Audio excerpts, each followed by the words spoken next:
Okay guys, so today pag-uusapan natin itong si Chromia. Inilabas na nga yung pinaka-mainnet MVP. So, meron ditong countdown. So itong si Chromia guys ay isa sa layer 1 na modular siya, relational blockchain platform na ideal sa mga gaming, building decentralized application. Easier, mas efficient na din ito. Isa sa mga unique features niya dito guys is yung tinatawag na relational database model which differentiates sa mga traditional blockchains. So, you can check naman yan dito sa pinaka-official website. And sa mga aspiring developers, you can browse, you can explore these new opportunities. At yung pinaka-documentation, source code, and courses na dito sa pinakababa. And kung gusto nyo rin guys maging keep up to date dito sa mga updates nila, punta lang kayo sa kanilang Discord. Nandito yung mga official link sa kanilang website. Lalay ko na lang yung official link sa description ng video na ito para mapuntahan nyo. Punta naman tayo dito guys sa MVP mainnet giveaway nitong si Chromia na kung saan merong 1,500 in USDT rewards. So napakasimple lang naman dito. Kailangan ng email, follow mo yung kanilang Twitter, upload mo yung pinaka-proof na napollow mo yung kanilang Twitter dito, join sa kanilang Discord,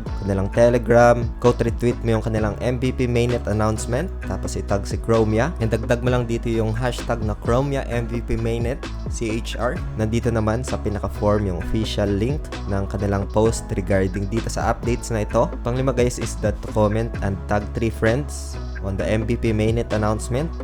Tapos lagay mo lang dito yung pinaka-link. Name of KOL. Hanapin mo lang dito, Crypto Fortune. And then next. So, meron din sila dito yung pinaka-update sa kanilang Twitter. Ito yon. So, Chromia MVP mainnet launch confirmed July 16, 2024. Kagaya nga ng minention natin kanina, si Chromia is isa sa mga unique na blockchain na meron siyang relational blockchain na ideal sa mga gaming, building decentralized application. Easier, mas efficient na din ito. So, yan. Hope you get some ideas dito guys sa video natin today. Kung meron kayo mga questions, feel free to ask lang dito sa ating comment section ng video na ito. Maraming salamat ulit guys sa panunood. Ingat tayong lahat. Peace out. Bye for now.